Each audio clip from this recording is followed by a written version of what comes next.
Eko Haryanto bekerja untuk Olean, sebuah pabrik di kota Situbondo sebelah timur Pulau Jawa, Indonesia. Pabrik gula Olean didirikan oleh pengusaha Belanda lebih dari 150 tahun yang lalu, tepatnya tahun 1848.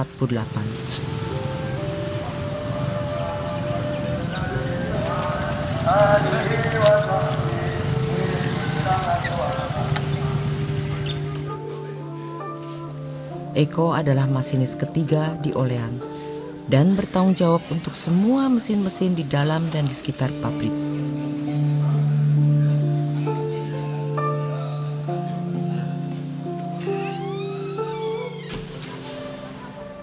Sedang menulis laporan stat giling yang tanggal 27. Nah, ini untuk dokumentasi saya sendiri. Jadi tahun depan bisa tanggal berapa, kalau ada pertanyaan kan ada jawaban yang pasti sudah. Terus kendalanya apa? Jadi kalau kita start lagi, kan kita sudah ketemu. Kita sudah belajar dari tahun yang kemarin. Juga selanjutnya seterusnya. Ini nanti saya sama praktikan kalau ada. Iya. Nanti asal bagus ya, tak takon. Iya. Nah, tapi ada masalah bocoran. Coba cek nanti tangan. Ya.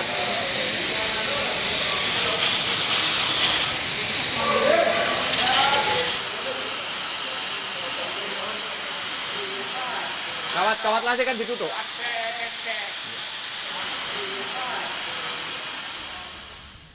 Sebagian besar mesin-mesin di Olean dibuat di Belanda, berusia 100 tahun dan menjadi detak jantung dari pabrik gula ini. Setiap tahun produksi gula dimulai pada bulan Mei. Mesin-mesin berhenti selama setengah tahun, mesin uap harus dijalankan kembali. Waktu yang intensif buat Eko dan rekan-rekannya, karena pabrik akan berputar kembali selama 6 bulan, 7 hari seminggu, 24 jam sehari.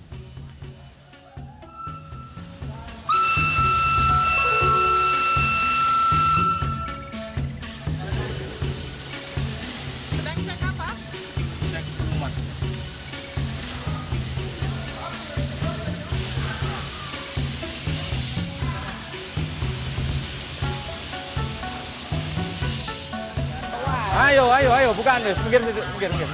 Gak apa-apa, bukan, gak apa-apa. Wah, kon ngalih sih. Karena yang menggerakkan semua pabrik adalah di boiler, di ketel. Di situ adalah pusatnya kekuatan kita. Jadi kalau boilernya nyala, berarti pabriknya juga akan jalan.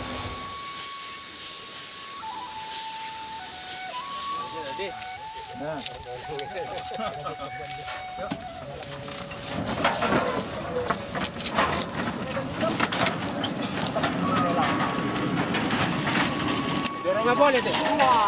Tebu adalah bahan dasar untuk proses pembuatan gula.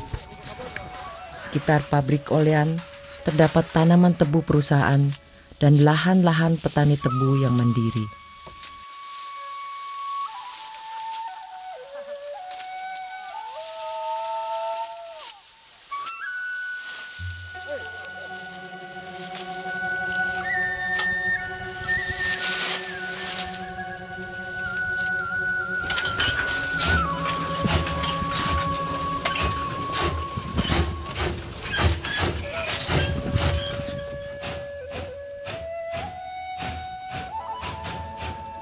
Pada saat panen, setiap hari potongan tebu segar dikirim ke pabrik. Tebu harus diolah secepat mungkin untuk menghasilkan kualitas gula terbaik. Pabrik Olean tidak menghasilkan keuntungan, sehingga pemerintah Indonesia sedang mempertimbangkan untuk menutupnya. Apabila pabrik Olean ditutup, maka sebuah warisan industri yang unik akan hilang. Olean merupakan pabrik terakhir dunia yang masih berjalan dengan menggunakan mesin uap. Sejarah pabrik gula Olean dimulai sekitar 150 tahun yang lalu. Pada waktu itu, Belanda mempunyai kepentingan ekonomi yang besar untuk mengambil daerah-daerah yang menguntungkan. Produksi dan penjualan produk-produk eksotis seperti kopi, teh, dan gula harus digunakan untuk mengisi kas Belanda yang kosong. Bapak Kris Prantono berkomitmen untuk mempertahankan pabrik gula Olean. Karena menurut pandangannya, pabrik gula Olean merupakan peninggalan penting yang bersejarah di Pulau Jawa. Pada waktu itu, antara tahun 1850 sampai 1870, pemerintah Hindia Belanda melakukan suatu sistem tanam paksa yang isinya adalah orang-orang Jawa yang menjadi petani harus menanam tanaman yang diinginkan oleh pemerintah Hindia Belanda. Di lain pihak, pemerintah Hindia Belanda melakukan penarikan pajak yang cukup tinggi sehingga waktu itu sangat menyulitkan orang-orang petani Jawa.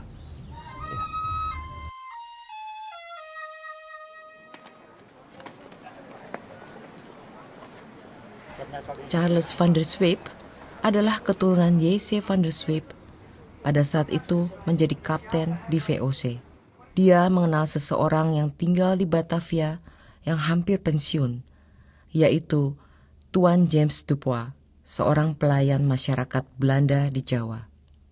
James Dupuy, die vraagt dus in 1846 een suikercontract aan, omdat zijn onbemiddelde toestand schrijnend zou afsteken bij de fortuinen die vroegere ambtenaren als contractant hadden verworven.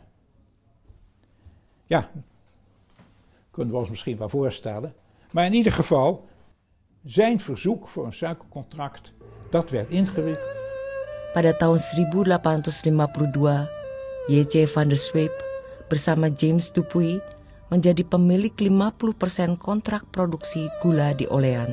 Sejak tahun 1852, pada kenyataannya pabrik ini sudah mulai dibangun.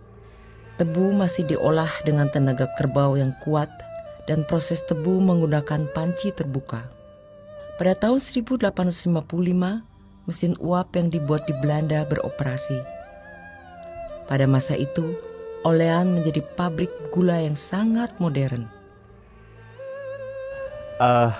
Terjadi perubahan kehidupan masyarakat Jawa yang tadinya sistemnya adalah pertanian dan perkebunan ke sistem perindustrian. Pada waktu itu terjadi pada awal abad ke-19.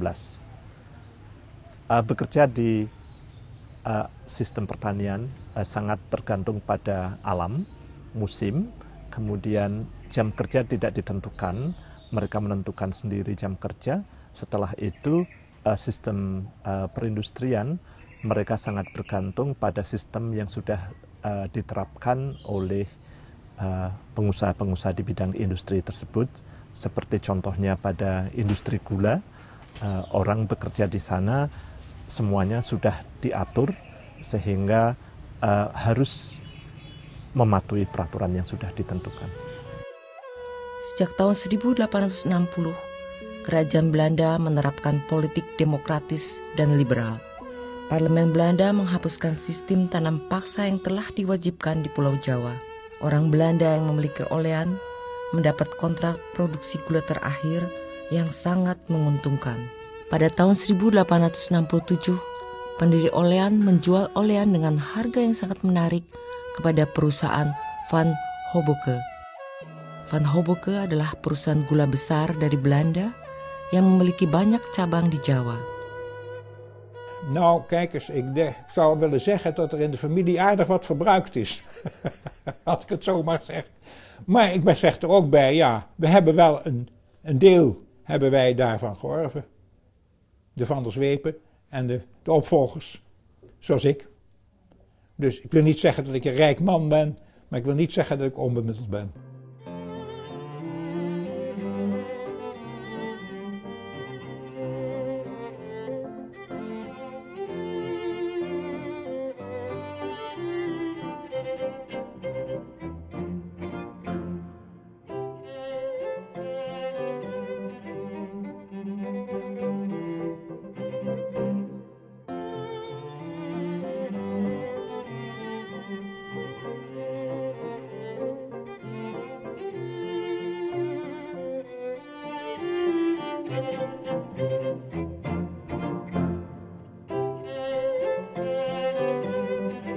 Berikutnya setelah masa liberal itu adalah masa ethical policy, yaitu masa-masa gerakan dari orang-orang Belanda yang berada di Jawa untuk mengembalikan apa yang sudah diambil dari masyarakat Jawa untuk dikembalikan. Pada masa itu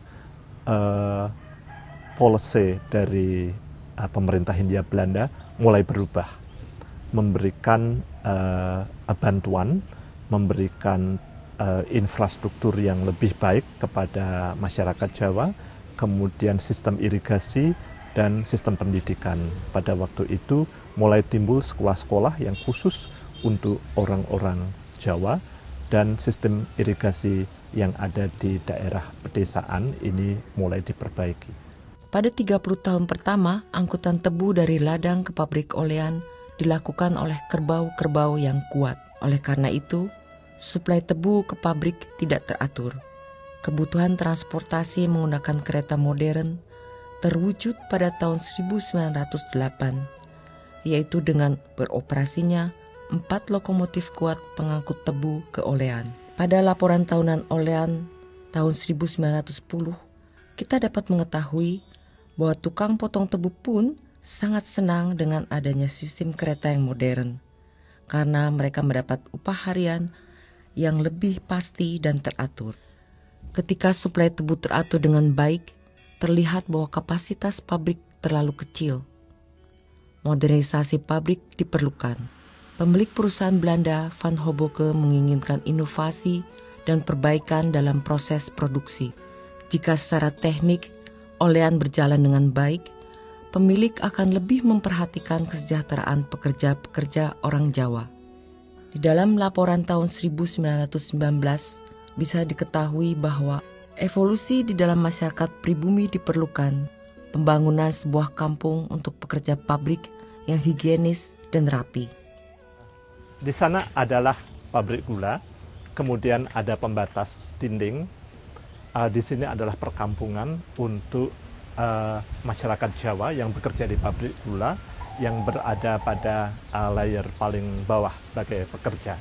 Pabrik-pabrik gula semuanya mempunyai rumah untuk yang manajemen yang ada di depan, kemudian untuk para pekerja masyarakat Jawa biasanya ada di belakang pabrik. Ini salah satu contoh rumah untuk pabrik gula untuk masyarakat Jawa. Rumah ini dibangun sederhana, tetapi bisa nikmat untuk ditempati karena arsitek-arsitek Belanda dulu lebih mementingkan sistem sirkulasi udara ke dalam rumah.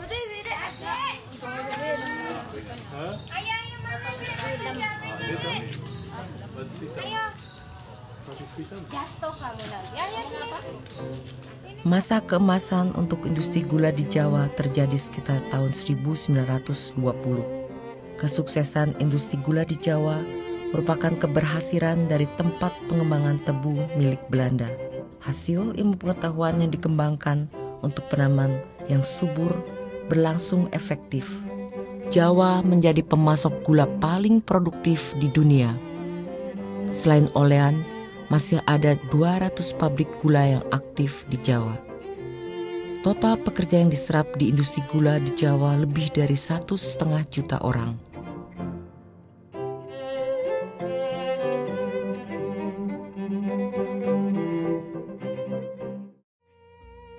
Krisis ekonomi pada tahun 30-an menjadi suatu hal yang dramatis bagi olean dan pabrik gula lain yang ada di Jawa. Dari 200 pabrik gula, hanya beberapa puluh pabrik yang tetap beroperasi. Pabrik gula olean tetap berproduksi dalam masa sebelum Perang Dunia Kedua, walaupun kadang-kadang kapasitas produksinya terbatas.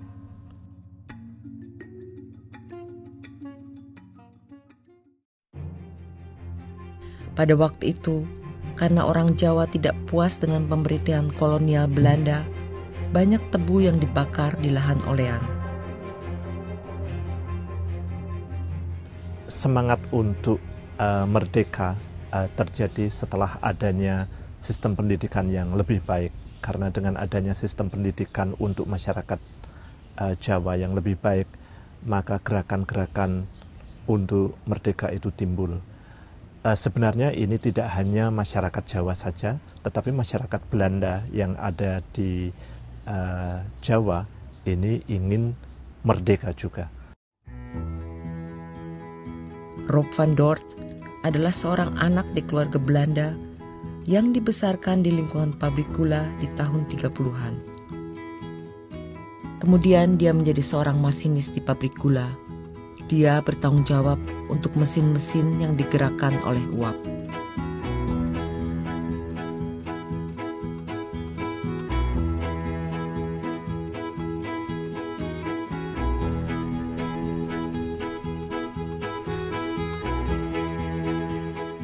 Nou, wij wisten niks anders dan we leefden zoals we leefden. We hadden dus, wat een jongen, je had als een jongen alles eigenlijk wat je had. En op een onderneming was je maar zo vrij als een vogel. En in de stad had je, nou ja, scouting, padvinderij noem je dat. Alles wat je eigenlijk maar hebben wou. Ja, dus ik bedoel, we hadden natuurlijk daar een goed leven, zonder meer. Nou, als ik eerlijk moet zijn, ja, natuurlijk. We waren bevoorrecht, maar niet met het vooropgezette doel om bevoorrecht te zijn. Dus niet met het opgezette doel om de ander te kleineren of zo. Het was gewoon het bestaan. Hun eigen Adat schrijft nog ook een hele strenge hiërarchie voor. En die is er nu ook nog.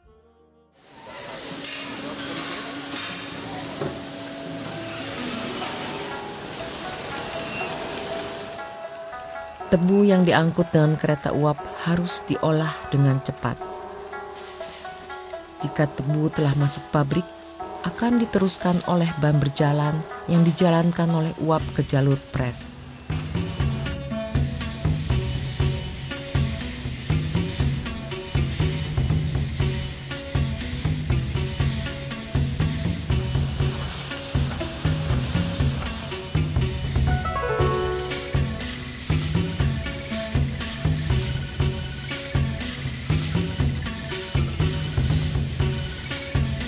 Eko bertanggung jawab agar mesin-mesin tetap berfungsi.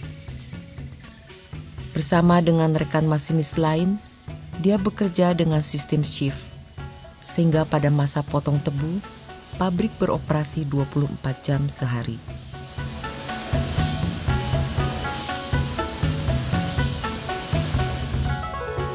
Air tebu dikonsentrasikan di dalam ketel-ketel ini, dan akhirnya akan menjadi kristal gula.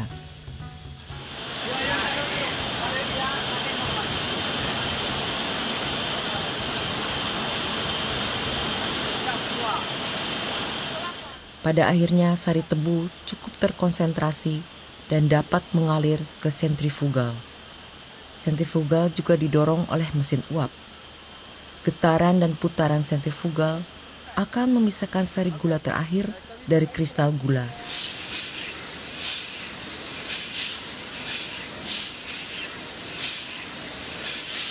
Sisa batang tebu yang sudah dipers difungsikan sebagai bahan bakar untuk api boiler di bawah ketel yang menghasilkan uap untuk menjalankan mesin-mesin.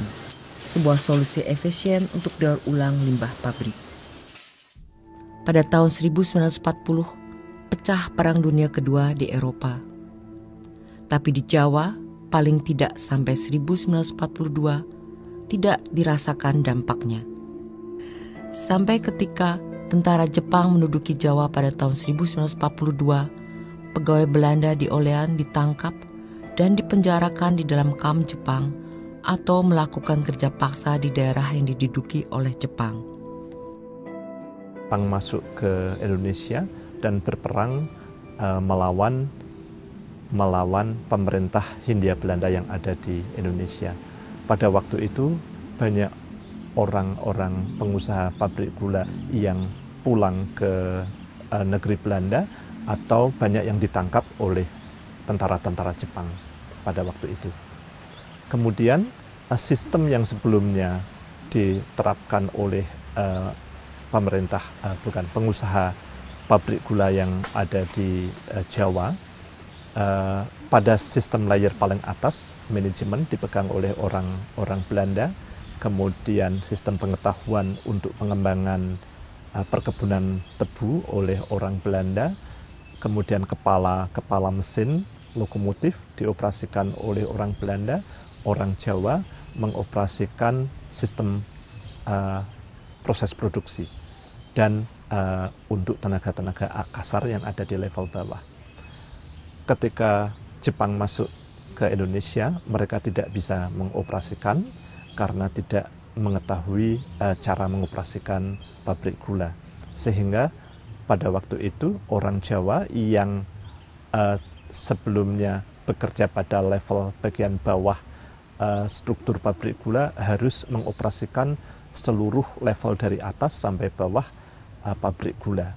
Dalam hal ini tentu orang Jawa tidak sebaik orang-orang Belanda mengoperasikan seluruh pabrik gula, sehingga hasilnya produksi pabrik gula menjadi lebih kecil hasilnya. Karena produksi gula di Olean hampir mengalami stagnasi total pada zaman pendudukan Jepang, tidak ada penanaman tebu baru. Areal penanaman tebu digunakan oleh orang Jawa untuk menanam padi. Setelah merdeka pada tahun 1945, tanah tersebut tidak dikembalikan untuk menanam tebu, sehingga Olean mengalami kekurangan suplai tebu yang besar. Setelah Jepang menyerah, hanya ada 13 pabrik yang masih berproduksi di Jawa selain Olean. Gerakan kemerdekaan tampaknya tidak terbayangkan setelah Jepang meninggalkan Indonesia. Namun sebenarnya, gerakan revolusi Indonesia yang dipimpin oleh Soekarno langsung dimulai sejak keberangkatan Jepang. Soekarno dan Bung Hatta memproklamasikan kemerdekaan Republik Indonesia pada tanggal 17 Agustus 1945. Bangsa Indonesia ingin merdeka, dan walaupun tuan-tuan halangi dengan bom dan dinamit dan meriam yang berasal dari Australia, Amerika, dan Inggris, kita akan merdeka. Kita tentu merdeka. Kita pasti merdeka sebagai matahari terbit di hari besok. Na de euforie van de vrede, als wij dan daar een euforie gehad hebben, maar in ieder geval, laten we het zo maar zeggen, dat de lichten weer aan mochten, de verduistering was opgeheven, het was campagne, de fabriek draaide. Toen brak eigenlijk dus de Indonesische revolutie kort daarna los. Nou, daar zullen we het hier maar niet over hebben, maar het is een hele moeilijke tijd geweest, die mijn vader het leven gekost heeft en die ik dan ook net overleefd heb.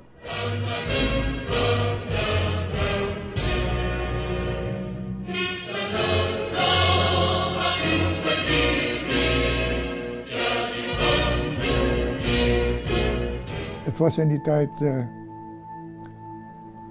een moordende bende, om het zo maar te zeggen. Dat is moeilijk te zeggen. Die werden opnieuw, alle mannen weer opgepakt, die zaten in de gevangenissen. De vrouwen werden de stad uitgedreven. Dus mijn moeder en mijn kinderen die waren op een gegeven moment weg. Dus ik helemaal niet waar ze zaten. Belanda memandangi semua itu dengan rasa penyesalan. Sementara tidak jelas siapa sebenarnya pemegang kekuasaan di Indonesia, Belanda atau gerakan kemerdekaan yang dipimpin oleh Soekarno. Kemudian pada tahun 1947, pemerintah Belanda memutuskan untuk bertindak secara militer untuk merebut kembali Hindia Belanda. Keputusan itu diikuti oleh perang dan kekerasan. Banyak orang Belanda meninggalkan harta benda dan pabriknya. Pada saat itu, banyak pabrik gula yang dirusak. Pabrik gula adalah simbol kekuasaan Belanda di Jawa. Setelah berperang selama 2 tahun, karena tekanan masyarakat internasional, Belanda menyerahkan diri dan secara resmi mengalihkan kekuasaan kepada Republik Indonesia. Onmeetbaar groot is de voldoening van een volk dat zijn vrijheid voor werkelijk ziet. Belanda menyerah dan Indonesia merdeka. Rakyat merasa gembira akan lahirnya sebuah kemerdekaan. Pengusaha Belanda kembali pada harta milik mereka. Juga di Olean, pimpinan diambil kembali oleh anggota staf Belanda yang bekerja untuk perusahaan Van Hoboken. Tampaknya masa yang tidak stabil tidak mempengaruhi hubungan di pabrik milik Belanda di Jawa. Pada saat itu, Lex Diegelman hidup sebagai anak kecil di lingkungan pabrik gula Olean. Orang tuanya dilahirkan di Jawa dan mempunyai darah campur dengan Eropa. Karena itu disebut Indo. Mijn vader, ja, die heeft na de oorlog eigenlijk is hij bij de politie terechtgekomen.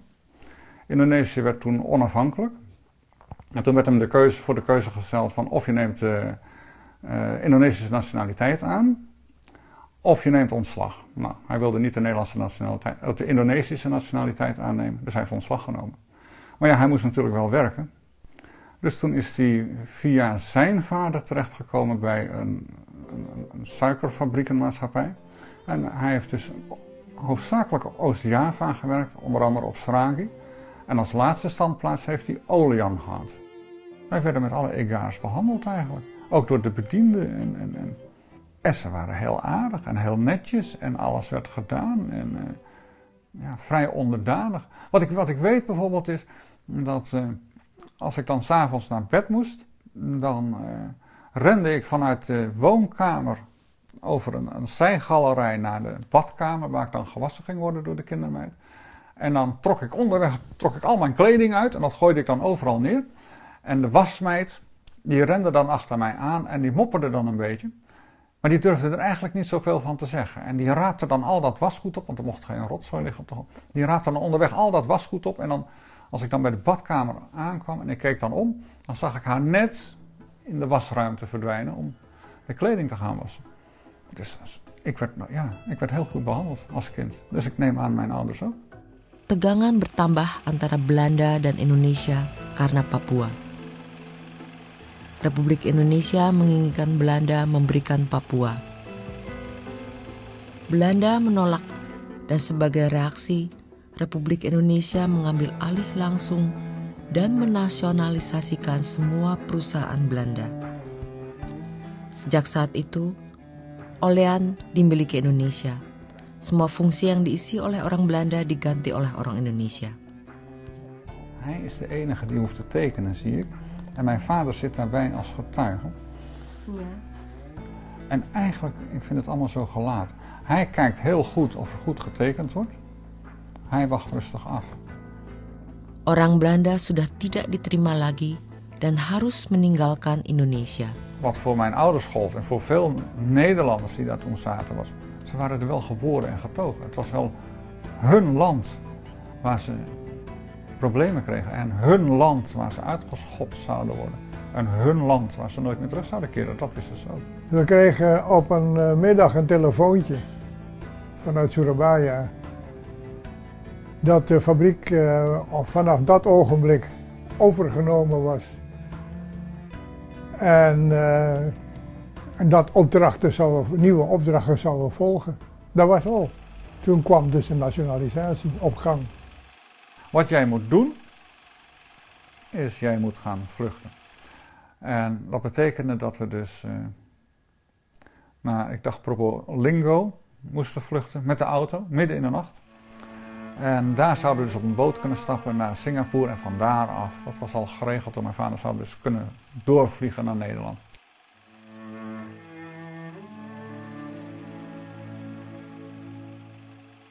En het was een verbijsterende wereld.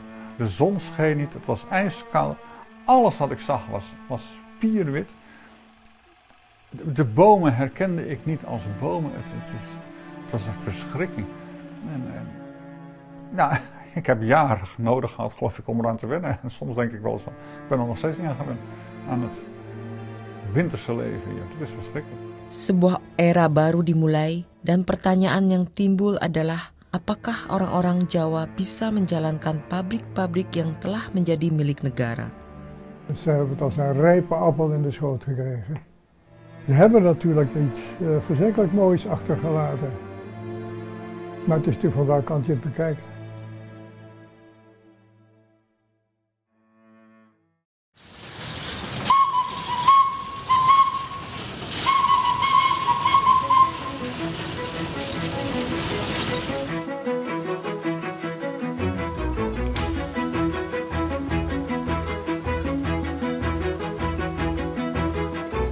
Meskipun banyak pabrik gula ditutup setelah Perang Dunia Kedua, sampai saat ini Olean masih tetap berproduksi.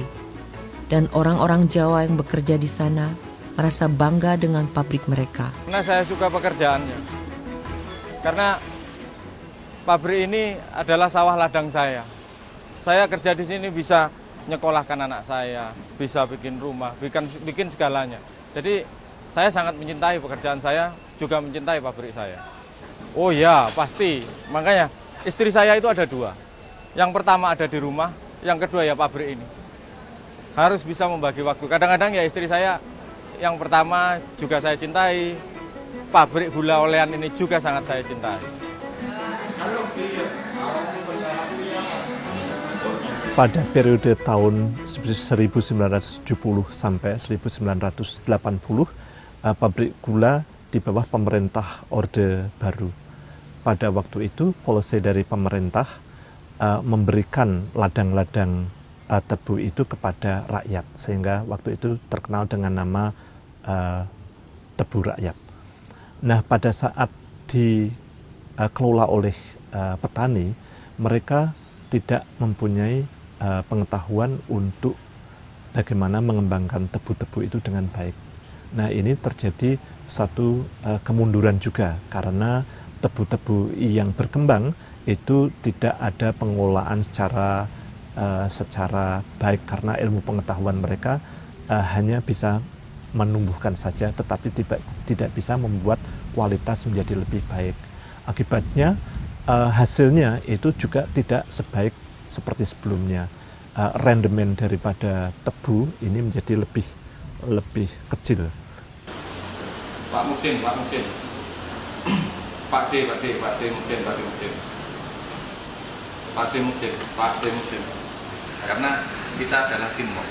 Jadi kalau kita hanya saling menyalahkan, tidak akan menyelesaikan masalah. Jadi kalau ada kendala, ya kita kerjakan bareng-bareng. Jadi kita tetap teamwork untuk solid bagaimana PT Olean ini tetap eksis.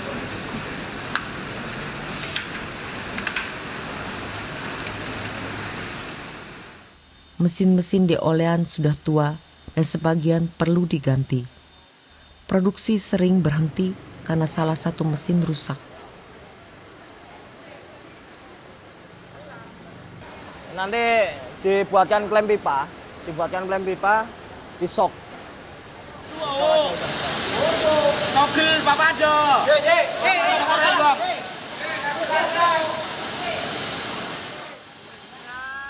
Untung Eko dan rekan-rekannya tahu bagaimana memperbaiki sendiri segala kerusakan. Mesin-mesin ini berusia 150 tahun dan bukan lagi hal yang asing bagi Eko dan rekan-rekannya. Ya namanya pabrik ya semua, saya harus senang di situ. Semua? Iya, semua. Yang paling bagus sekarang? Nggak ada, bagus semua.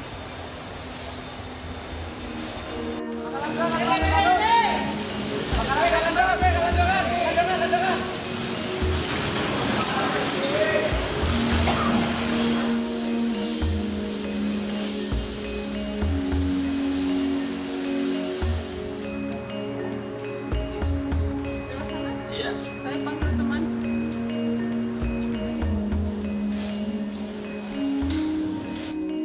Memang untuk isu mengenai rencana ditutup itu sudah lama.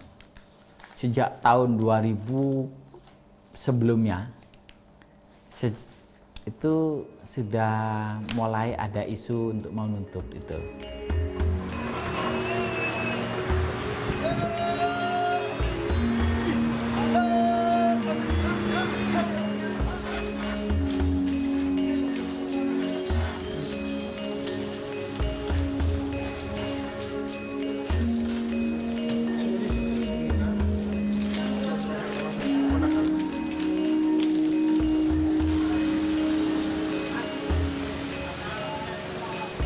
bisnis dan itu orientasinya cost, laba, benefit. Orientasinya laba, dan kalau kita ingin mendapatkan laba, keuntungan dari peralatan-peralatan yang efisiensinya kurang ya harus kita ganti. Jumlah sumber daya manusianya, jumlah tenaga kerjanya yang banyak ya harus kita kurangi.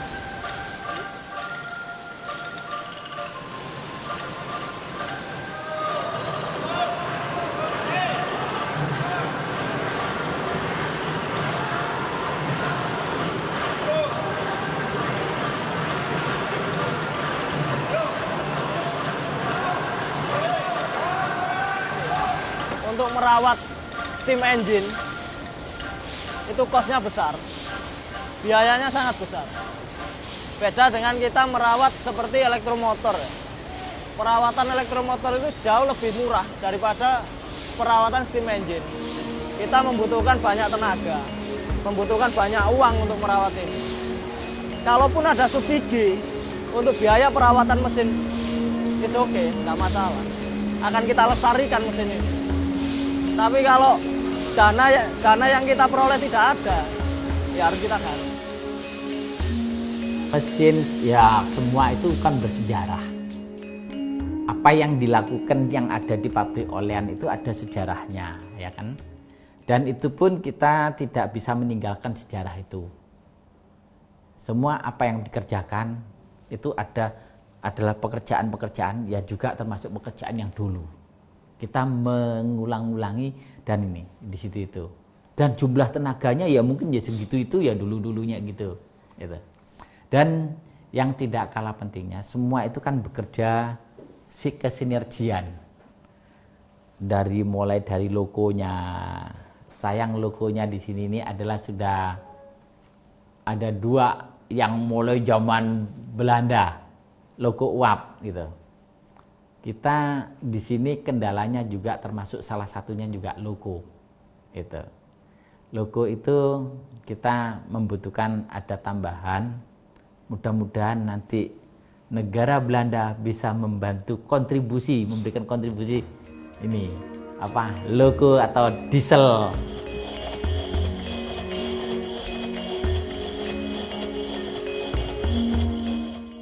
Je zou zeggen, het is een fabriek van 1940, of misschien nog wel ouder. Ja, er staan machines in van voor de eeuwwisseling.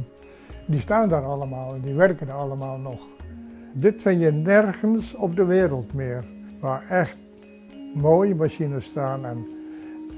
En als die goed onderhouden wordt, dan is het een juweel. Maar dat moet natuurlijk niet te lang duren, want anders gaan ze stilaan toch moderniseren in zo'n fabriek. En dat is natuurlijk wel jammer.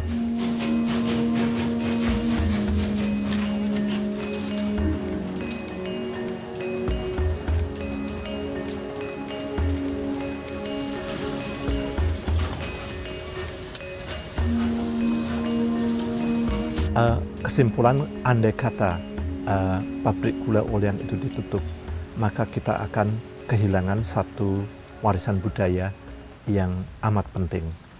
Amat penting tidak hanya bagi masyarakat Jawa, tetapi amat penting juga untuk masyarakat Belanda dan masyarakat dunia pada umumnya. Karena pabrik gula olean ini sebenarnya masih bisa berjalan dengan teknologi pada abad ke-18, tetapi masyarakat Jawa masih bisa mengoperasikan dan melestarikan sampai abad ke-21.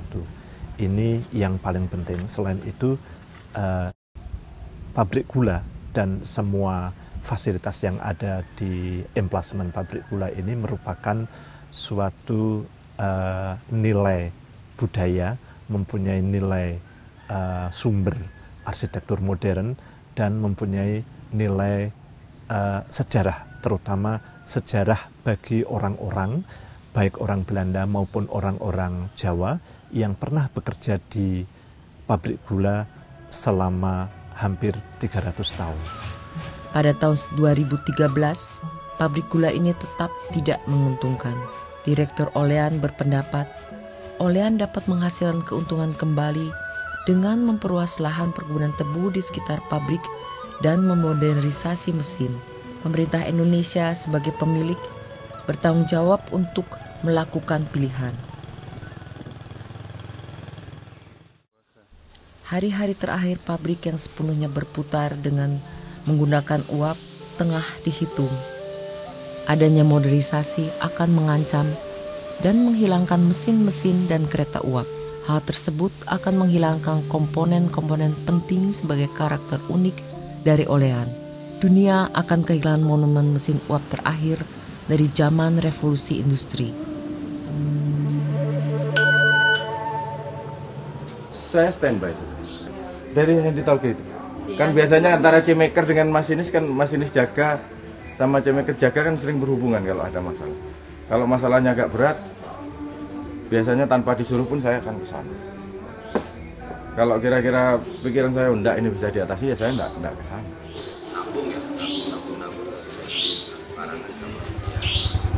Saya paling tidak suka kalau ditanya pabrik itu akan tutup. Karena saya terlalu mencintai dia. Saya enggak mau ada pertanyaan seperti itu, Mas. Tapi saya harus optimis, pabrik saya harus hidup. Makanya saya tidak akan menjawab pertanyaan seperti itu. Saya kalau sudah ditanya seperti itu, rasanya kecewa saya kalau ya gak apa-apa, memang pekerjaan saya seperti itu. Nggak mau saya kalau ada pertanyaan seperti itu. Sorry, saya agak nggak mau ada pertanyaan kalau pabrik saya tutup itu bagaimana, saya nggak mau.